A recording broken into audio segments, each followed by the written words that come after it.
नमस्कार दोस्तों, स्वागत है स्टडी फॉर गवर्नमेंट जॉब में। आज हम आपके लिए बहुत ही बेहतरीन टॉपिक लेकर आए हैं। साइंस का टॉपिक है, बेसिकली हमारा बायो चल रहा था तो इसमें बायो फर्टिलाइज़र।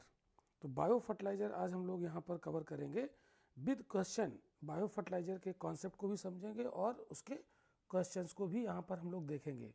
तो चलिए शुरू करते हैं क्लास को।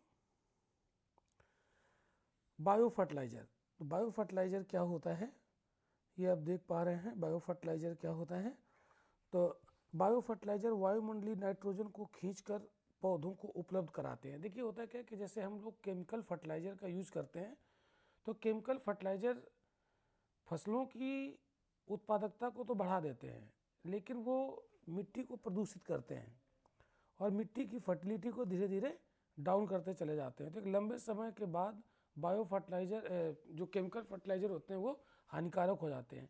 तो यहाँ पर क्या होता है, बायो फर्टिलाइज़र, बायो का मतलब होता है जीव, ठीक है। तो जो सूक्ष्म जीव होते हैं वो मिट्टी की फर्टिलिटी पावर को बढ़ाते हैं, उनको कहते हैं बायो फर्टिलाइज़र। तो ये कैसे बढ़ाते हैं, वायुमंडलीय नाइट्रोजन को ले लेते हैं और पौधे को उपलब्ध कराते हैं और जिससे पौधा को पोषक तत्व मिल जाते हैं। तो ये कोई बैक्टीरिया हो सकता है, माइक्रो बैक्टीरिया हो सकते हैं। तो मिट्टी में पहले से फिक्स पड़े अघुलनशील ठोस अन्न पोषक तत्वों को घुलनशील बनाकर पौधों को उपलब्ध करवाते हैं। और ये फर्टिलाइज़र क्या करते हैं, मिट्टी को कोई नुकसान नहीं पहुंचाते हैं बल्कि उसकी उर्वरा शक्ति को इंक्रीज कर देते हैं। तो आई होप कि ये बायो फर्टिलाइज़र आपको समझ में आ गया होगा। अब चलते हैं बायो फर्टिलाइज़र कितने प्रकार के होते हैं। तो इसमें एक बायो फर्टिलाइज़र यहाँ पर हम देख रहे हैं, बहुत इंपॉर्टेंट है, राइजोबियम। राइजोबियम क्या करता है, ये सभी प्रकार की तिलहनी और दलहनी फसलों में पाया जाता, मतलब प्रयोग किया जाता है। कैसे प्रयोग करते हैं, पौधों की जड़ों में ये क्या करते हैं, एक सहजीवी के रूप में रहकर पौधों को नाइट्रोजन उपलब्ध कराते रहते हैं। तो फसल की बुआई के समय बीजों के साथ इसको मिला देते हैं तो ये बैक्टीरिया क्या करते हैं, पौधों की जड़ों में प्रवेश कर छोटी छोटी गांठें बना लेते हैं।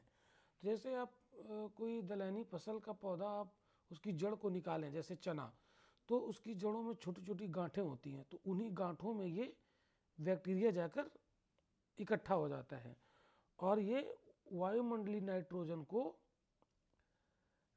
पौधे की जड़ों में फिक्स कर देते हैं। इसीलिए इसको नाइट्रोजन फिक्सेटर भी कहते हैं। नाइट्रोजन स्थिरीकरण जीवाणु इनको बोला जाता है।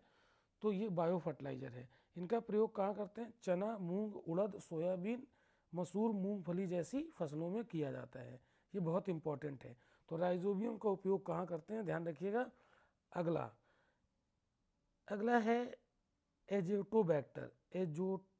एजोटोबैक्टर, थोड़ी सी स्पेलिंग मिस्टेक हो गई यहाँ पर, एजोटोबैक्टर होगा, ये एन नहीं होगा, वी होगा, एजोटोबैक्टर। ये मिट्टी और जड़ों की सतह में मुक्त रूप से रहते हैं। ये राइजोबियम की तरह गांठें नहीं बनाते हैं और इनका प्रयोग कहाँ किया जाता है, दलहनी फसलों को छोड़कर बाकी सभी फसलों में इसका प्रयोग किया जा सकता है, ठीक है। दूसरा मतलब तीसरा देखते हैं, एसीटोबैक्टर। यहाँ भी वही थोड़ी सी प्रॉब्लम हो गई है, ये वी जो है वो एन में कन्वर्ट हो गई है, बी होगा, बी, एजिटोबैक्टर, और ये एसीटोबैक्टर। तो ये कहाँ किया जाता है प्रयोग, एसीटोबैक्टर गन्ने के फसल में प्रयोग किया जाता है, ठीक है। इसको कैसे याद रखोगे, जैसे गन्ने के सिरके से बनाया जाता है, गन्ने के जूस से सिरका बनाया जाता है और सिरके में क्या होता है, एस्टिक एसिड। तो वहीं से आप इसको याद कर लीजिए, एसीटोबैक्टर। तो एसीटोबैक्टर नाम का बायो फर्टिलाइजर कहाँ यूज किया जाता है, गन्ने की फसल में। ये जड़ों के आसपास फैलकर नाइट्रोजन को नाइट्रेट में कन्वर्ट करके गन्ने के पौधे को उपलब्ध करा देता है और गन्ने के पौधे को पर्याप्त न्यूट्रिएंट्स मिल जाते हैं और उससे प्रोडक्टिविटी बढ़ जाती है और साथ ही साथ खेत की जो मिट्टी होती है उसकी गुणवत्ता भी बढ़ जाती है। नेक्स्ट बायो फर्टिलाइजर में हम लोग देखते हैं एजोस्पिरिलम, ठीक है। एजोस्पिरिलम जो है इसका उपयोग गर्म स्थानों पर उगाई जाने वाली फसलों में खासकर किया जाता है, जैसे मक्का है, जौ है, ज्वार और चारे वाली फसलों में इसका प्रयोग किया जाता है। और जब इसका प्रयोग करते हैं फसल का उत्पादन 20% तक इंक्रीज कर जाता है। नेक्स्ट देखते हैं साइनोबैक्टीरिया, ये भी एक बायो फर्टिलाइजर होता है। ये क्या होता है, ये एक प्रकाश संश्लेषी सूक्ष्म जीव होता है, ठीक है। इसमें प्रकाश संश्लेषण करने की क्षमता होती है, फोटोसिंथेसिस करने की क्षमता होती है।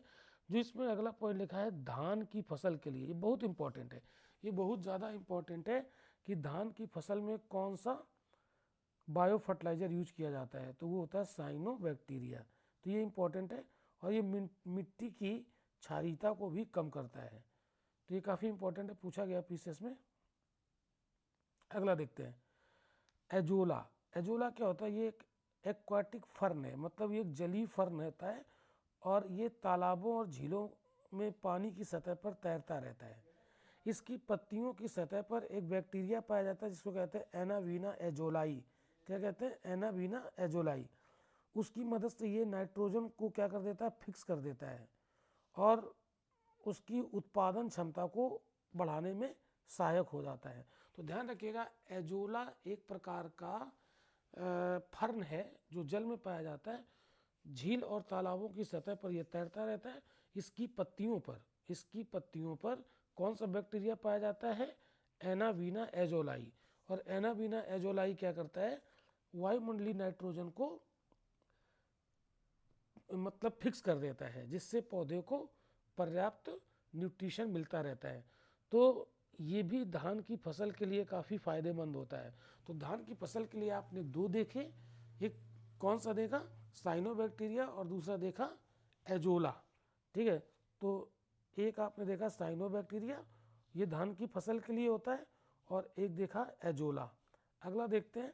तो जितने अभी तक हमने बायो फर्टिलाइजर अभी यहाँ देखे हैं 5-6 बहुत इंपॉर्टेंट है, वो नाइट्रोजन फिक्सेटर की तरह काम करते हैं। फिर अगला बायो फर्टिलाइजर यहाँ पर हम लोग देखेंगे पीएसबी। पीएसबी का मतलब होता है फास्फोरस विलायक जीवाणु, फास्फोरस विलायक जीवाणु, पीएसबी। ये क्या करते हैं, मिट्टी के अंदर फिक्स पड़े अघुलनशील इनसॉल्युबल फास्फोरस को सॉल्युबल अवस्था में चेंज कर देता है और पौधे को उपलब्ध करा देता है। इसलिए पौधे उस फास्फोरस को यूज कर पाते हैं, वैसे फास्फोरस को यूज नहीं कर पाते हैं, वो इनसॉल्युबल फास्फोरस होता है। और पीएसबी क्या करता है, उस फास्फोरस को सॉल्युबल फास्फोरस में बदल देता है और पौधे उसका आसानी से प्रयोग कर पाते हैं। तो पीएसबी का उपयोग सभी प्रकार की फसलों में किया जाता है, सभी प्रकार की फसलों में इसका प्रयोग किया जाता है, ठीक है। तो ये देखें आपने कुछ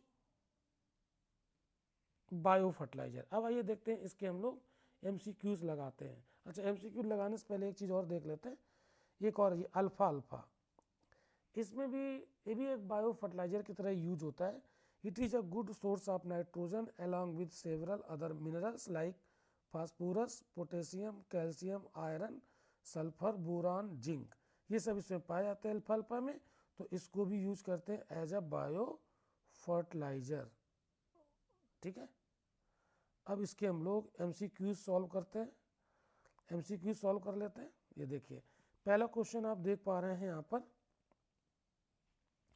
निम्नलिखित में से कौन बायो फर्टिलाइजर के रूप में प्रयुक्त होता है या होते हैं। तो एजोला, ये साइनोबैक्टीरिया, जो नील हरी शैवाल लिखा है इसको साइनोबैक्टीरिया कहते हैं।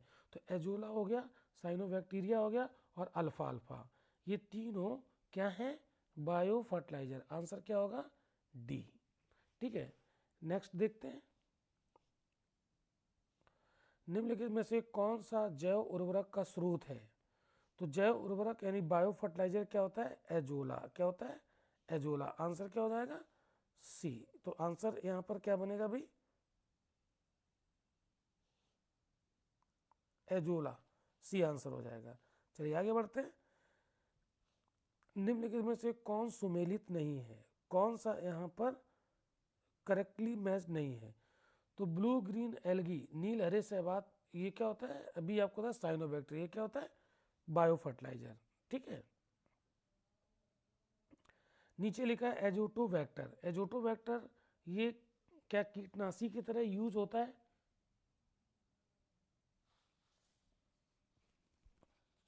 देखिए क्या मतलब इसके लिए ये यूज होता है। तो जी नहीं, ये कीटनाशक नहीं है। एजेटो वेक्टर क्या होता है, अभी भी आपको पढ़ा है एजोटो वेक्टर क्या होता है, एक प्रकार का बायो फर्टिलाइजर होता है, ये कीटनाशक नहीं होता है। तो पूछा कौन सही नहीं है, तो यही डी नंबर सही नहीं है, आंसर क्या हो जाएगा, डी। अगले क्वेश्चन की तरफ बढ़ते हैं। ब्लू ग्रीन एल्गी यानी साइनोबैक्टीरिया का उपयोग नाइट्रोजन आपूर्ति हेतु किया जाता है, मतलब नाइट्रोजन की आपूर्ति हेतु किया जाता है। कहाँ पर, तो ब्लू ग्रीन एल्गी को हम कहते हैं साइनोबैक्टीरिया, और साइनोबैक्टीरिया सबसे ज़्यादा यूजफुल होता है कहाँ पर, धान में। तो आंसर यहाँ पर क्या हो जाएगा, सी। नेक्स्ट देखते हैं, बहुत इंपॉर्टेंट है, बहुत ही इंपॉर्टेंट क्वेश्चन है यहाँ पर। एजोला बहुधा जैव उर्वरक के रूप में प्रयोग किया जाता है क्योंकि इसका सहचारी है, तो इसका सहचारी होता है ब्लू ग्रीन एल्गी, आंसर हो जाएगा ए। नेक्स्ट, एजोला क्या है, तो एजोला क्या है, एजोला एक एक्वाटिक फर्न है, जलीय फर्न है, जिसकी पत्तियों पर क्या पाया जाता है, एनावीना एजोलाई नाम का बैक्टीरिया। वो एनावीना एजोलाई नाम का बैक्टीरिया क्या करता है, नाइट्रोजन को फिक्स कर देता है और वो as a bio fertiliser use होता है। अगला क्वेश्चन देखते हैं, निम्नलिखित में से कौन से सूक्ष्म जीवी जैव उर्वरक के रूप में प्रयोग किए जाते हैं। ठीक है, साइनोबैक्टीरिया कौन प्रयोग किया जाता है, बाकी यही एक अकेला है, तो आंसर क्या हो जाएगा, ए हो जाएगा, साइनोबैक्टीरिया। बाकी प्रोटोजोआ इसको हम फर्टिलाइजर के रूप में यूज करते नहीं, वायरस को यूज करते नहीं, तो आंसर क्या बनेगा भाई, यहाँ पर ए बन जाएगा। बहुत ज़्यादा इंपॉर्टेंट है भाई, है ना। तो पहले हमने आपके कॉन्सेप्ट क्लियर किए, इसके बाद उसके एमसीक्यूज हम लोग देख रहे हैं। अब आप देखो, सोयाबीन में नाइट्रोजन फिक्सेटर के रूप में किसका यूज करते हैं, नाइट्रोजन फिक्सेशन के लिए कौन जिम्मेदार होता है, सोयाबीन में। तो अभी अभी आपको हमने समझाया था कौन होता है, राइजोबियम होता है, लेकिन राइजोबियम जैपोनिकम होता है इसके लिए, ये थोड़ा सा आपको याद रखना है। नेक्स्ट, अब ये 2,4-D क्या है, तो 2,4-D अभी अभी हम लोगों ने पढ़ा, तो कहीं पर बायो फर्टिलाइजर में इसका जिक्र हमने नहीं किया है, तो ये बायो फर्टिलाइजर तो होगा नहीं, ये एक